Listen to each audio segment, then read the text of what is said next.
Bismillahirrahmanirrahim. وبه قال حدثنا محمد قال حدثنا غندر قال حدثنا شعبة. Dans cette classe, ces étudiants sont en 7e année à l'Institut de théologie musulmane de La Réunion. Ce cours théorique de la prière commence toujours par une lecture du Coran en arabe. Pour ces futurs imams, l'apprentissage de la langue arabe est nécessaire pour bien comprendre le sens profond des prières.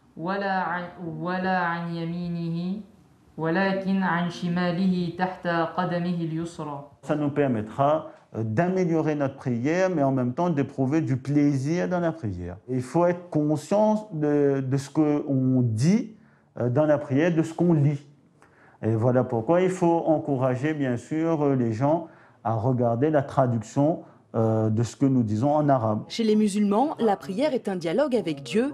Ce lien étroit entre le fidèle et Allah, Fazal ne l'avait pas perçu avant de commencer ses études à l'Institut. Jamais je ne m'étais dit que la conversation avec Dieu était aussi profonde. Dans cette réflexion, et aussi, vous le voyez, dans toutes les règles qui entourent la salat, la prière, il y a tout ce qui va amener le pratiquant, celui qui l'a fait, à l'assiduité, par exemple, à la concentration, mais aussi à la tenue de soi, puisque, comme on le dit, pour un croyant, il n'y a pas de figure de plus haute stature que Dieu lui-même.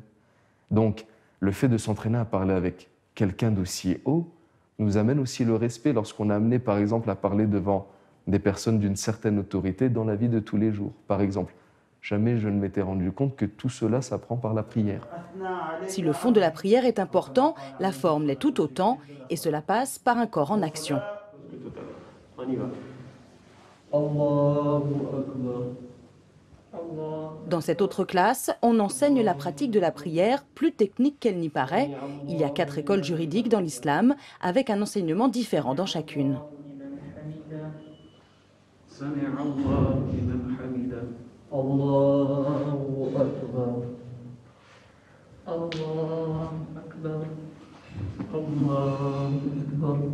La différence entre la descente en soujoud, en prosternation, c'est que du côté des Malikiyya, on a fait descendre les mains avant les genoux.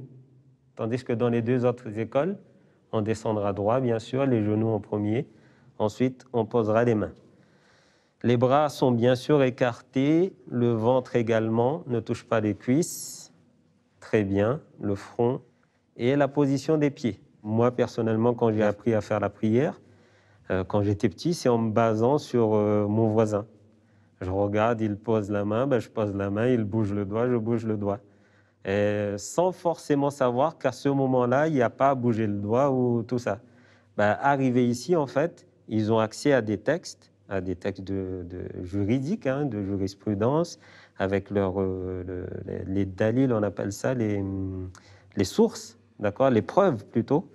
Et bien, à partir de là, ils corrigent automatiquement sous notre direction. Les élèves apprennent ainsi à se perfectionner dans la pratique de la prière. Ils auront ensuite la responsabilité de transmettre leur savoir aux fidèles et pour certains, de conduire la prière à la mosquée.